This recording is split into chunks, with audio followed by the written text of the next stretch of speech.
wanna this one might this particular session might go a little bit faster.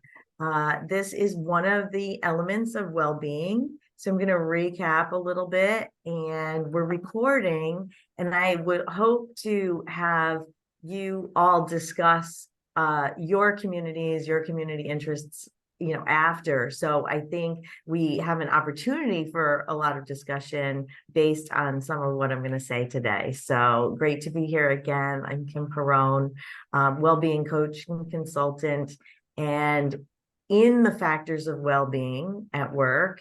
And it's really talking about it at work, but it's our whole life. And of course, we know that there's not so many boundaries. I mean, we are living our whole lives. And so thinking about all these factors of well-being, especially at a time when people can be feeling very unwell. There's a lot of burnout.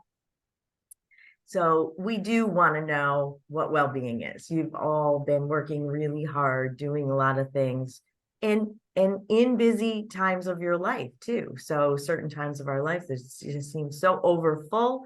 The cup is overflowing, the responsibilities are overflowing. It can be so difficult to really tap into your own well-being, and we might question it. Like, I'm just feeling too overloaded, exhausted, overwhelmed, exhausted, resentful, depleted. I say that a lot in coaching and webinars because that's not where we want to be, but it's not abnormal to get there, right? We might find ourselves there, and that would be a perfect call to us to reflect on our well-being. So with that in mind, the definition, just to recap again, is the experience of health, happiness, and prosperity, including having good mental health, high life satisfaction, a sense of meaning and purpose, and the ability to manage stress. So this nice little paragraph really packs a punch. This is well-being in a nutshell.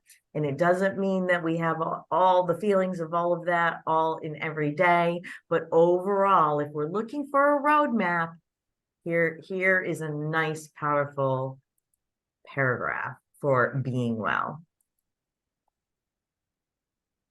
So in this series, we have tackled the well-being elements. Next time, we're going to do finance.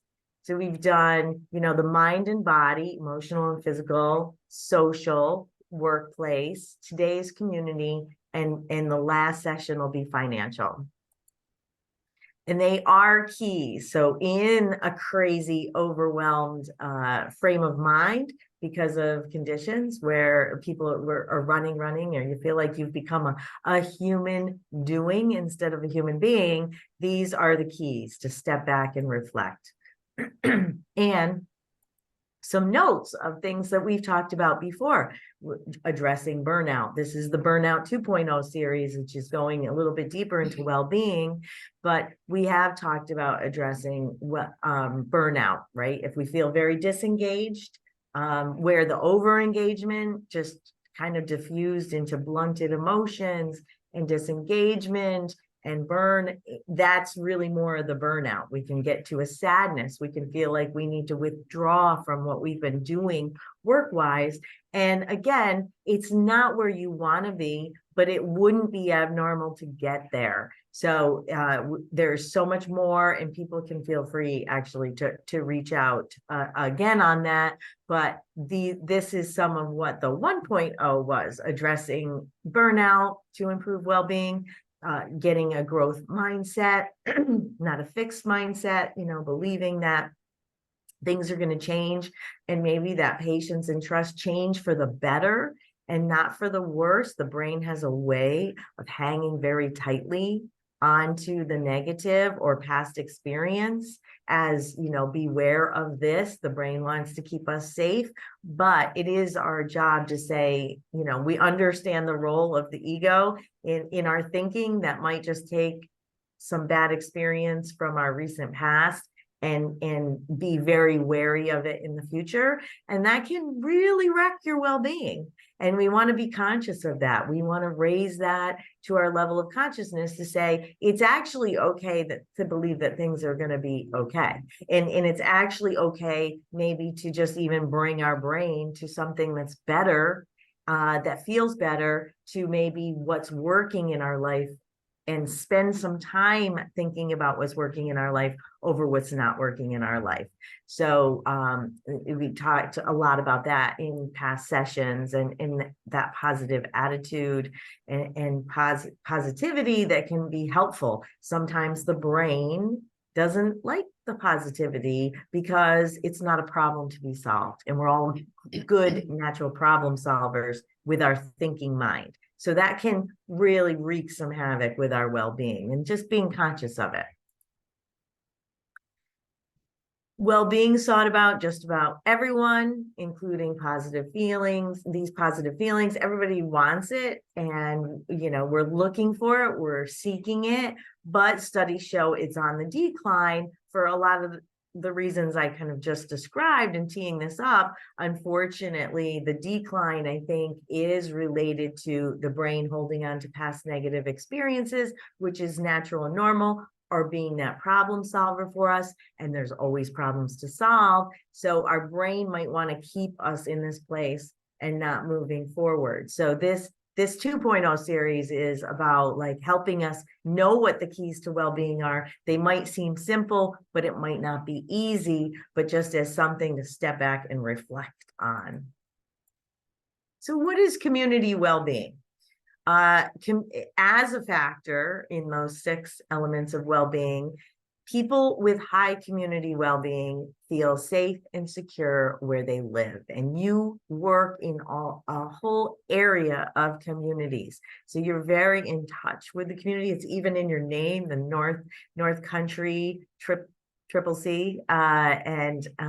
Even in the name of this collaboration is your community. So that's why I really want to hear what your thoughts are on this, and have you share it in today's session after I'm done with some of the elements here. Taking pride in our communities, feeling that it's headed in the right direction, and you're all part of making it go in the right direction, is important, care managers. These 2 bullets here, leading to that result of wanting to give back in society. So someone who feels safe and secure and good community well-being, then they take pride. Well, that naturally equates to wanting to give back and making a lasting contribution. And you all do that as part of your job in working in the community. Finding places to volunteer is often part of that giving back time, your time, your skill, your passion. And it might be that you have a lot of that going on if you're at a certain point in your life where you have, the passion or the time, or serve on boards and things like that. And it might be a period of your life where you really don't have more to give. You all are a group where you're really giving as part of the job, and being out in the community is part of the job. And I know years ago, I felt the same way. There weren't extra boards I was on in the beginning of my career. I was working on downtown revitalization in Schenectady. And so my job was to coordinate volunteers, believe it or not, for the betterment of the downtown of Schenectady. So in that, it was like the whole job was about volunteerism. So in that way, I wasn't going out of my way to serve on other community. I was literally working in a community organization. And then after, when I wasn't, I was a little bit more involved in other things. So community well-being, in a nutshell, is you like where you live.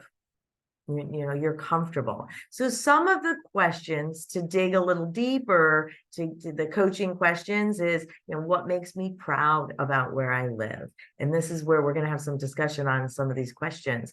How can my community get better? How can I help change? What is a community event that I enjoy getting involved in or would enjoy? So in a few minutes, we're going to share any thoughts on those.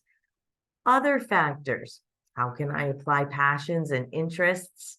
How can I recognize my own organization's involvement in the community or the team that you might be managing? How can you be more supportive of those types of efforts and actually have that be building a sense of teamwork within organizations?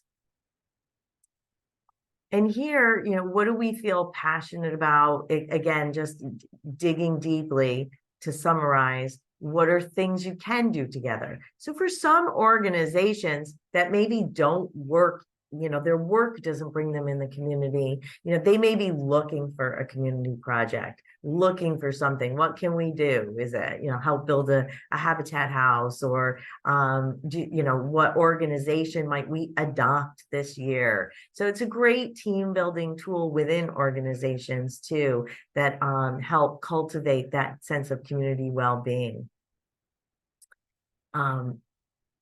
So taking these best practices. So in studies, Gallup research says that volunteering in the community is a best practice. Serving on boards that are important to you and your team or the people you manage is a best practice.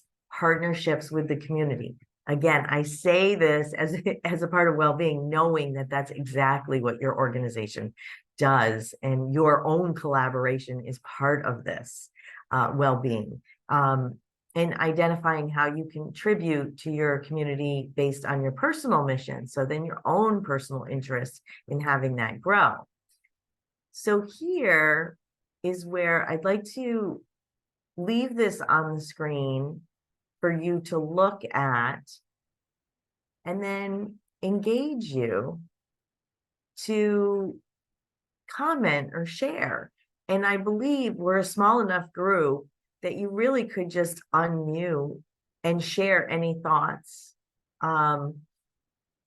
any answers to these questions that you're willing to share in the group and in the recording.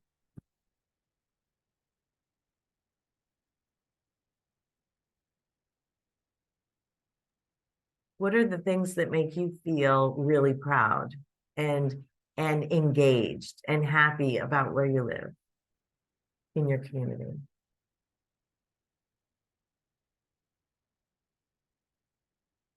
I live up north by Lake George, and it's beautiful up here, especially this time of year. Oh, yeah. That's Trisha? Yes. Thank you for sharing that. Oh, it is so beautiful. So beautiful up there. So I'm just a little south. I'm about 45 minutes south in the Glenville Burnt Hills area. But yeah, when I think of the Adirondacks, that definitely is such a beautiful, beautiful place.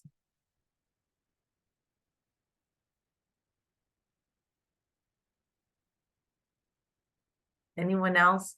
Are there specific organizations? This could even be a time to plug some passions, if there are things outside, or a strength of your team, even with the community. Now, an example of really recognizing how you and your colleagues benefit the region in your community.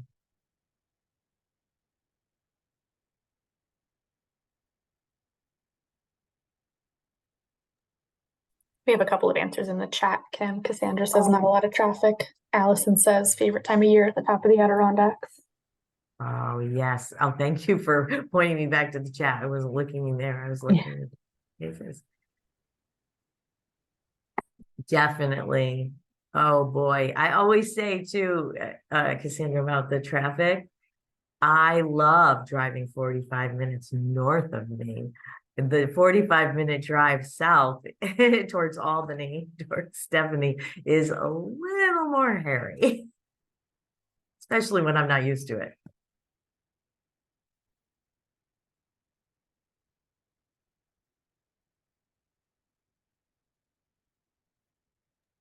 I'll say something about like the team in general. I don't know, like right now my company is going through some different things, so it's hard to say resources at this time, but my team is very resilient and working together in times of need. And that's something I like about having a small community, where in bigger communities, it might not be that way. Thank you, Allison. That is true. And to be very resilient, work together as a team in the community, support each other. And not everyone has that. You know, as I was even thinking of talking about these points, it's something we might take for granted when we do like where we live and we do have good community well-being. It's something that might just go under our radar. I have come across friends in places that just don't feel as good, don't feel as friendly, don't feel as team oriented or connected. If we think about where all your geography is, and then maybe in a city where people feel very distant from each other, potentially crowded and distant, but resilient without many resources, that could actually be a function of well-being when you manage that well. There's passion and purpose in that.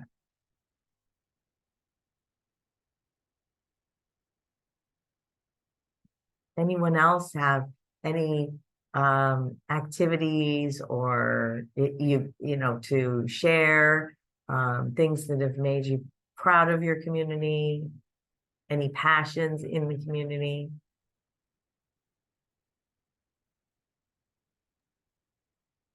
Hi, I'm Deb. Hi, Deb. I volunteer yearly at the South High Marathon Dance, and I've been doing that for a multitude of years. And it's a huge event in this area, raising, hundreds of thousands of dollars for charities. So I do that every year. It's the first weekend in March. So that's something that I look forward to every year, and it's really something the whole community gets together for.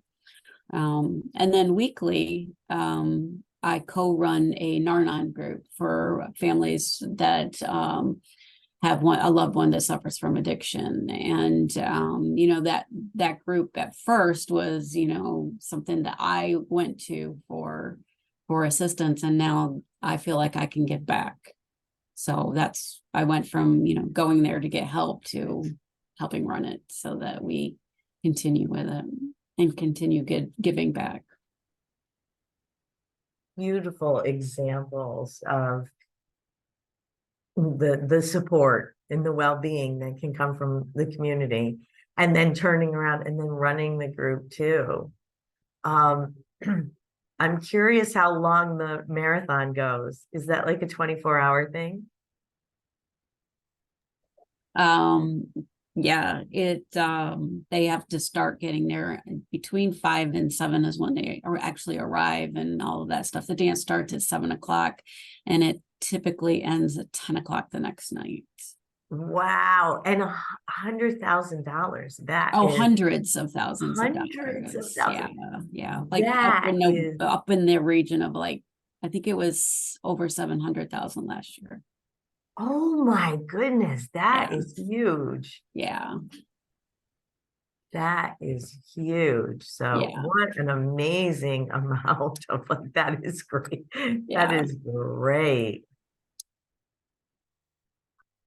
So great in the diversity of examples between those two as well, right? Something that's emotional support for something very sad and hard, and then the dance being fun and raising money, but for the community need. Thank you for sharing those. That's awesome. Anyone else have, it may be something you're involved with. It's a great time to kind of plug it and share it with each other. Anytime maybe you felt like you didn't have community well-being, or maybe a time in your life you lived somewhere different and it didn't feel right.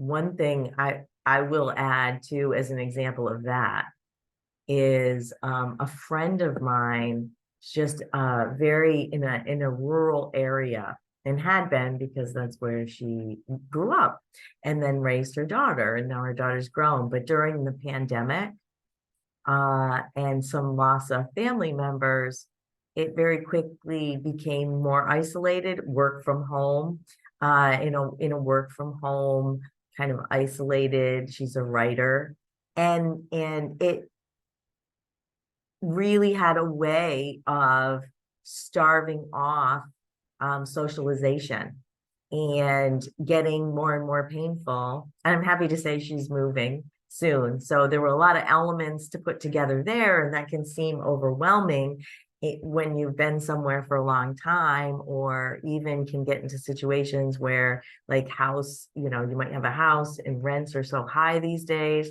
But we kept talking, and I was like, I think I made a mistake on the slide and didn't change it from social, which is connected to community well-being. But I was kind of like, I feel like at the moment you're feeling the lack of well-being based on community, because you're not really engaging in the community because you are so far away from a lot of things, and winter's difficult, and you work from home, and maybe it is a time to open up the perspective. And of course I'm trying to get her to move here into our region, because I think it's so vibrant for community well-being. I really do. So it can be a bigger factor than people think, I guess, is what I'm trying to say, is it can be a bigger factor than one might think towards how you feel.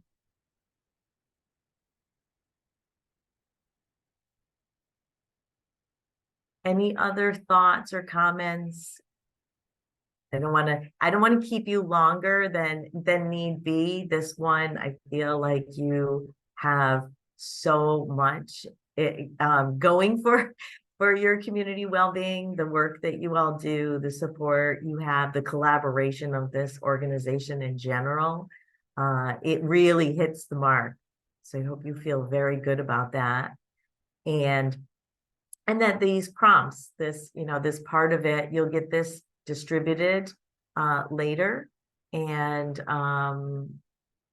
have this slide as a worksheet that you can share with anyone else, and also with the team, maybe get people thinking about it. It's important to get thinking about these factors of well-being, because it's hard to pinpoint, and it's nice to know if this isn't part of the unwellness that someone might feel. It might be other factors, or it's the kind of area that it might go under someone's radar, and they might not realize that it is a point of the well-being, that, not feeling good about the environment, not engaging, not feeling safe.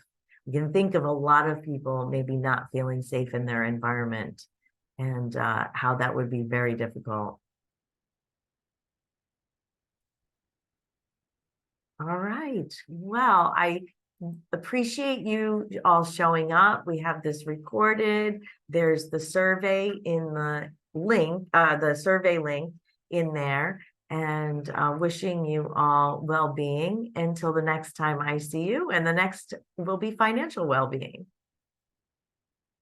Thank you, Stephanie, too, for hosting us today. Thanks everyone for sharing. And Stephanie, do you have any